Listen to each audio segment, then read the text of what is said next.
conspiracy music. Welcome to That's Good Sports. I'm Brandon.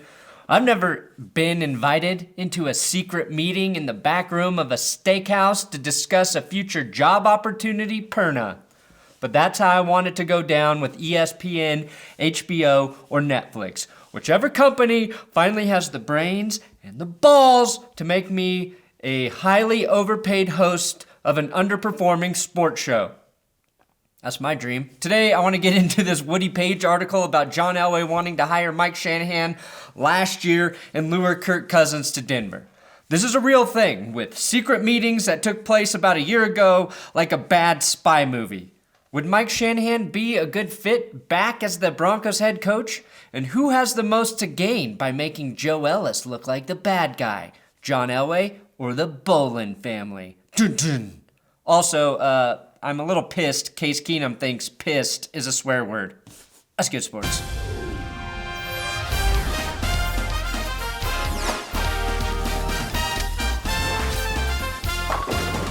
Subscribe to the YouTube channel, click the notification bell so you know when I make videos. All right, before we get to the tangled web of the gossip football boys of Denver, I have to address something Case Keenum said in his presser after the Broncos loss. That pisses me off, and I know my mom's gonna be mad for using that word, but...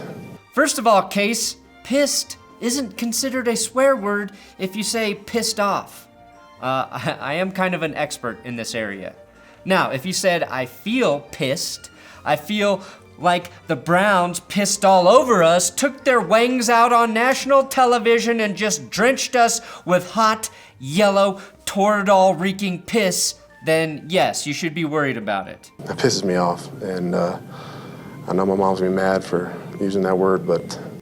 You know when my mom stopped caring if I said the word pissed? When I was fucking 10 fucking years old. So who raised the better son, huh, Case? Your mom? The mom of a starting NFL quarterback? Or my mom, the mom of a man who moved back into his mommy's basement when he was 30? Are you going to lord the fact that you play quarterback in the NFL, were part of one of the greatest plays in playoff history, and made $20 million this year, and despite not playing well, still seem like a really, really nice guy? Like a super nice guy that I would trust my own kids with if I had any? You gonna lord that over me, Case, and my diarrhea-shitting potty mouth?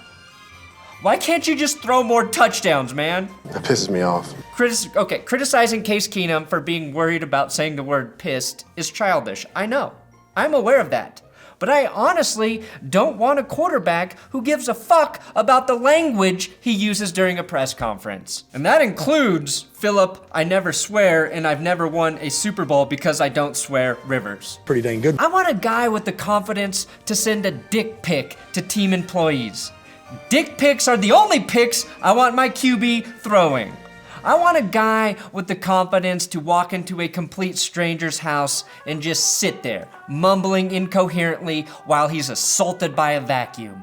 I want a quarterback who loves to kiss titties, not one worried about pissing. Now, let's assume the Broncos are stuck with Keenum for another year. What could solve some of the problems in relation to his play on the field?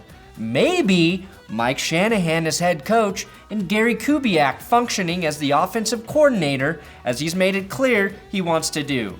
You think the two men who love the bootleg more than cowboy podiatrists could figure out creative ways for Keenum, pretty good on play action in the bootleg, to have more success and score more than 20 points a game? I, for one, am mildly sold on the idea. Fuck it, why not call Dan Reeves at this point? Now, ESPN panelist and sports writer for the Colorado Springs Gazette, Woody Paige, dropped a bombshell Sunday night that basically said John Elway wanted to ditch Vance Joseph at the end of last season and hire Mike Shanahan as the Broncos head coach. But CEO Joe Ellis said, nope, and preferred that if they do that, they have a real coaching search, because, you know, rules in the NFL, those pesky, pesky rules. Now, can you believe this? Can you believe Joe Ellis wanted a real coaching search if they fired Vance Joseph? I can't, because they didn't have a real coaching search when they hired Vance Joseph. Now let me hit the bullet points from the article so you don't have to waste your time reading it. And collectively, we can help put another local newspaper out of business by not paying the 99 cents they demand for the full article. I did read the whole thing, don't worry. And Woody Paige pieced together this story via 5 reliable sources, per the Woody Paige article. And just buckle up, okay? Elway and Shanahan seriously discussed a deal last December for Mike Shanahan to replace Vance Joseph. The contract was not finalized because CEO Joe Ellis refused to agree, which implies a contract was actually written out, which I question. A couple sources also said Kirk Cousins met with Shanahan in a back room at Shanahan's steakhouse and told Mike not only would he play with him for the Broncos, but he would do it at a discounted rate under one condition: free steak at Shanahan's forever, no questions asked. Woody also wrote about the Elway-Shanahan feud, saying that it has been mended. Apparently, when Shanahan was the Broncos dictator, he banned John Elway from Dove Valley, and when Elway assumed the role, he banned Shanahan. As somebody still not allowed there, I know how you both fucking feel, all right? And when is John Elway going to start using me like a pawn in the chess match that is the Broncos' stranglehold over Denver media? I just want to be used. I'm perverse like that. Now, the big hiccup in getting Shanahan back under the Denver Broncos roof may be Joe Ellis, who per this article was the guy who made Elway keep Vance Joseph and his $5 million annual salary with 3 years remaining on the contract. And Joe Ellis still does not get along with Mike Shanahan. And he was the driving force behind firing Shanahan in 2008, not Pat Bowlen. And worst, his worst sin of all, he was the man who wanted to hire Josh McDaniels the most, aka Josh McDouchey shit fuck fick face. But the biggest takeaway here isn't that Mike Shanahan could have been the Broncos head coach, but that Joe Ellis is now the official villain in Broncos country, not John Elway. Elway wanted to fire Vance as much as we all wanted him to, so welcome back! Welcome back to being the Duke of Denver, John. Also, why can't John, Mike, and Joe all just get along?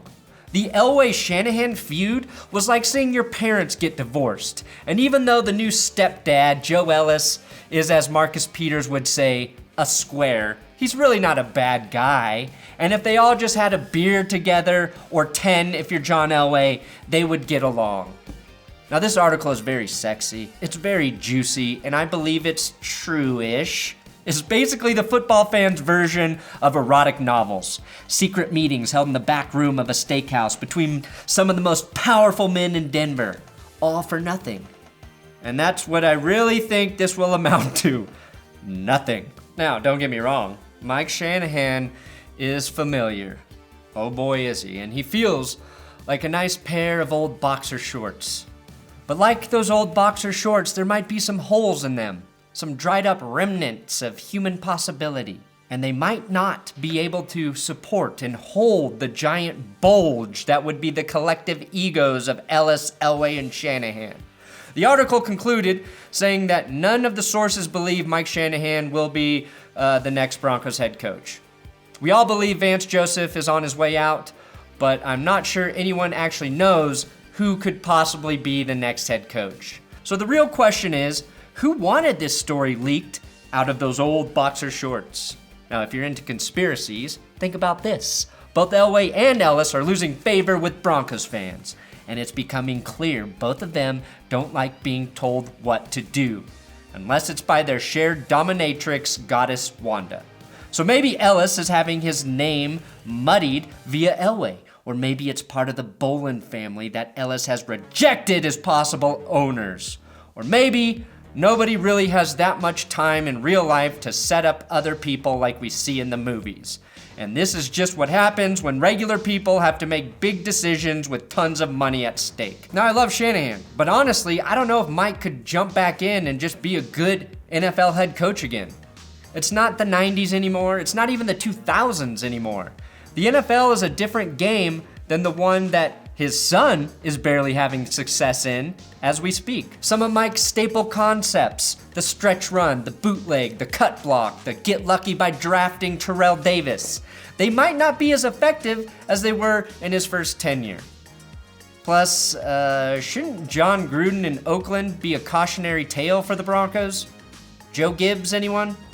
And in the era of players coaches, like Sean McVay, I don't know how he would fare in the locker room today.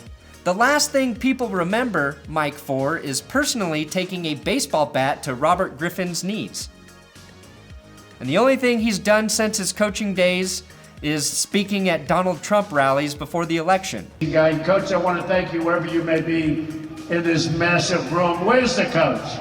Where is the coach? Coach, thank you, Coach. What a nice introduction that was. I can't imagine players knowing this about Mike would help him integrate with anyone in the locker room not named Derek Wolfe. Wolfe's stance on immigration is so staunch, he doesn't even want Australian-born Adam Gotsis on the team. Now, I know Broncos fans would flock back to Mike Shanahan, just like the birds that seem to follow him every time he goes on ESPN. There's so many birds back there. Could the team soar like eagles with Mike? Or would we all be sick with the avian bird flu again in a year and a half? I'm not sure. Just find me a quarterback who knows how to kick the piss out of a defense and everything will be okay again. That's what I think. And those are my 2 cents. And that's the way the story goes. And that's how you conclude a video. And that's a wrap up here. Thanks for watching another episode of That's Good Sports. Please share this video all over ESPN so they know what kind of journalistic digging I really do here. I'm on Twitter, Instagram, at Brandon Perna if you want to follow me there. Will Keys and I do a podcast every Thursday. That's Good Sports Podcast. It's on iTunes, Podbean. Download it there. Listen to it with your ears.